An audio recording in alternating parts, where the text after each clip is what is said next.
नारायणं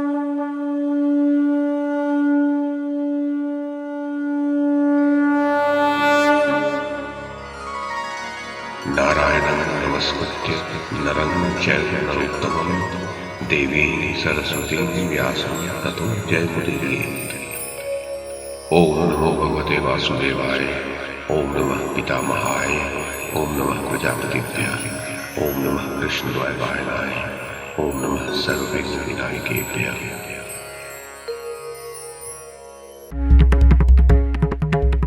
नमस्कार। महाभारत कथा श्रृंखला में आपका स्वागत है। श्रीमन महर्षि वेद व्यास द्वारा रचित महाकाव्य महाभारत को एक कथा श्रृंखला के रूप में प्रस्तुत करते हुए पिछली कड़ी में मैंने मूल संस्कृत ग्रंथ के प्रथम पर्व, जो आदि पर्व के नाम से प्रसिद्ध है, उसके 13वें उपपर्व अर्थात वैवाहिक पर्व में राजा द्रुपद एवं पांडवों के मिलन की जो कथा कही गई है उसे आपको सुनाया था। अब इस कड़ी में इसी वैवाहिक पर्व में विवाह पर राजा द्रुपद की आपत्ति की जो कथा कही गई है उसे मैं कमल किशोर आपको सुनाता हूं।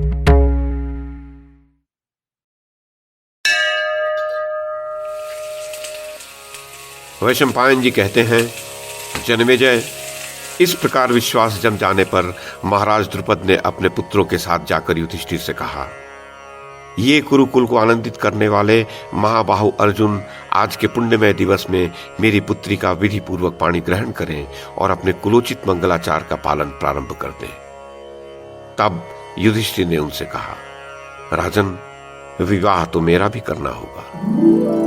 द्रुपद बोले, वीर, तब आप ही विधि पूर्वक मेरी पुत्री का पाणी ग्रहण करें, अथवा आप अपने भाइयों से जिसके साथ चाहें उसी के साथ कृष्णा को विवाह की आज्ञा दे दें। युधिष्ठिर ने कहा, राजन, द्रौपदी तो हम सभी भाइयों की पटरानी होगी।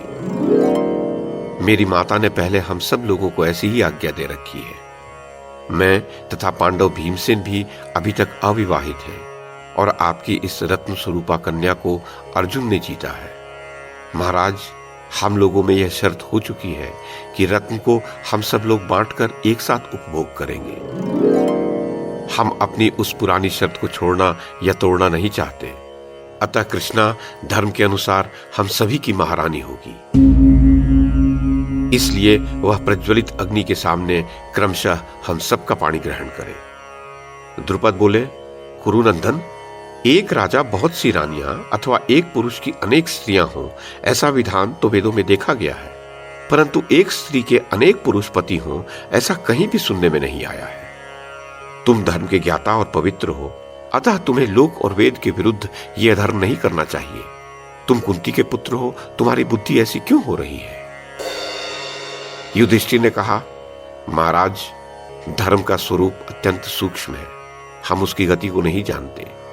पूर्व काल के प्रचेता आदि जिस मार्ग से गए हैं उसी का हम लोग क्रमशः अनुसरण करते हैं। मेरी वाणी कभी मिथ्या नहीं होती और मेरी बुद्धि भी कभी अधर्म में नहीं लगती। हमारी माता ने हमें ऐसा ही करने की आज्ञा दी है और मेरे मन में भी यही ठीक जचा है। राजन, ये अटल धर्म है, आप बिना किसी सोच विचार के इसका पालन करें। पृथ्वीपते, आपको इस विषय में किसी प्रकार की आशंका नहीं होनी चाहिए।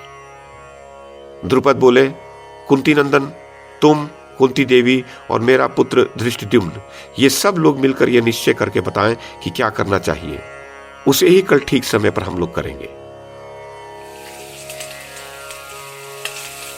वैशंपायन जी कहते हैं, भारत, तदनंतर वे सब लोग मिलकर इस विषय में परामर्श करने लगे।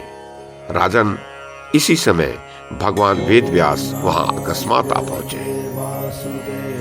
वैशंपायन जी कहते हैं, जन्मेजय, तदनंतर वे पांडव तथा महायशस्वी पांचाल राज द्रुपद सबने खड़े होकर महात्मा श्री कृष्ण द्वैपायन व्यास जी को प्रणाम किया। उनके द्वारा की हुई पूजा को प्रसन्नता पूर्वक स्वीकार करके अंत में सबसे कुशल मंगल पूछकर महामना व्यास जी शुद्ध सुवर्ण में आसन पर विराजमान हुए। फिर व्यास जी की आज्ञा पाकर वे सभी नरश्रेष्ठ बहुमूल्य आसनों पर बैठे। राजन, तदनंतर 2 घड़ी पश्चात राजा द्रुपद ने मीठी वाणी बोलकर महात्मा व्यास जी से द्रौपदी के विषय में पूछा। भगवान, एक ही स्त्री बहुत से पुरुषों की धर्मपत्नी कैसे हो सकती है, जिससे संकरता का दोष न लगे? ये सब आप ठीक ठीक बतावें।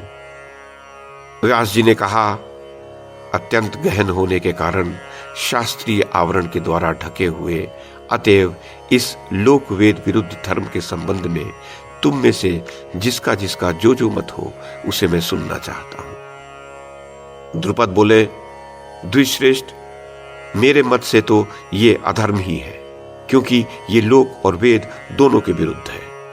बहुत से पुरुषों की एक ही पत्नी हो, ऐसा व्यवहार कहीं भी नहीं है।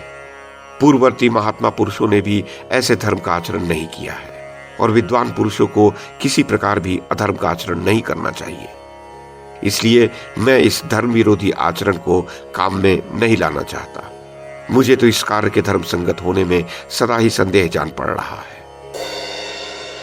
धृष्टद्युम्न बोले, द्विश्रेष्ठ, आप ब्राह्मण हैं, तपोधन हैं, आप ही बताइए, बड़ा भाई सदाचारी होते हुए अपने छोटे भाई की स्त्री के साथ समागम कैसे कर सकता है? धर्म का स्वरूप अत्यंत सूक्ष्म होने के कारण हम उसकी गति को सर्वथा नहीं जानते।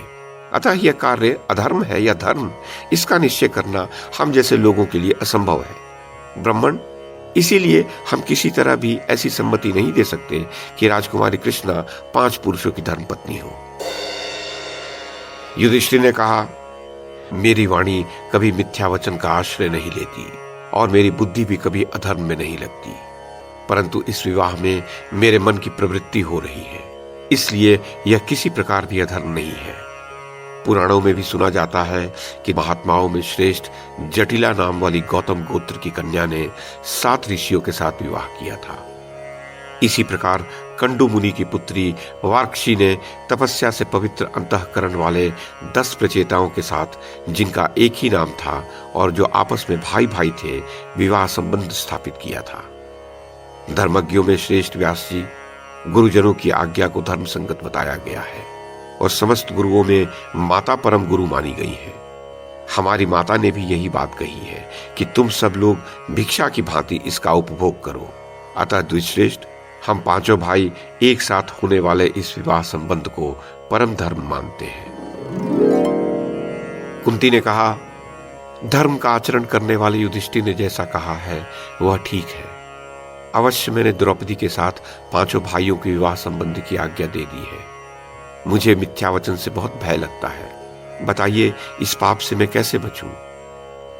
व्यास जी बोले, भद्रे, तुम मिथ्या वचन से बच जाओगी। पांडवों के लिए यह सनातन धर्म है। कुंती से यूं कहकर वे द्रुपद से बोले, पांचाल राज, इस विवाह में एक रहस्य है जिसे मैं सबके समक्ष नहीं कहूंगा। तुम स्वयं एकांत में चलकर मुझसे सुन लो। जिस प्रकार और जिस कारण से यह सनातन धर्म के अनुकूल कहा गया है और कुंती नंदन युधिष्ठिर ने जिस प्रकार इसकी धर्मानुकूलता का प्रतिपादन किया है, उस पर विचार करने से निसंदेह यही सिद्ध होता है कि यह विवाह धर्मसम्मत है। वैशंपायन जी कहते हैं, जन्मेजय, तदनंतर शक्तिशाली द्वैपायन भगवान व्यास जी अपने आसन से उठे और राजा द्रुपद का हाथ पकड़कर राजभवन के भीतर चले गए। 5 पांडव, कुंती देवी तथा द्रुपद कुमार धृष्टद्युम्न, ये सब लोग जो वहां बैठे थे, वहीं उन दोनों व्यास जी और द्रुपद की वे प्रतीक्षा करने लगे।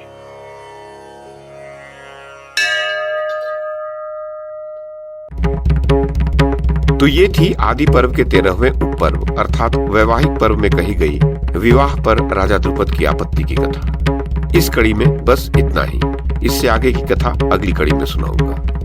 YouTube के माध्यम से महाभारत की कथा को एक श्रृंखला के रूप में प्रस्तुत करने का हमारा ये प्रयास यदि आपको सराहनीय लगा हो तो कृपया इस कड़ी को लाइक और शेयर करें, चैनल को सब्सक्राइब करें और बेल आइकन को दबाएं। साथ में अन्य लोगों को भी देखने के लिए प्रेरित करें।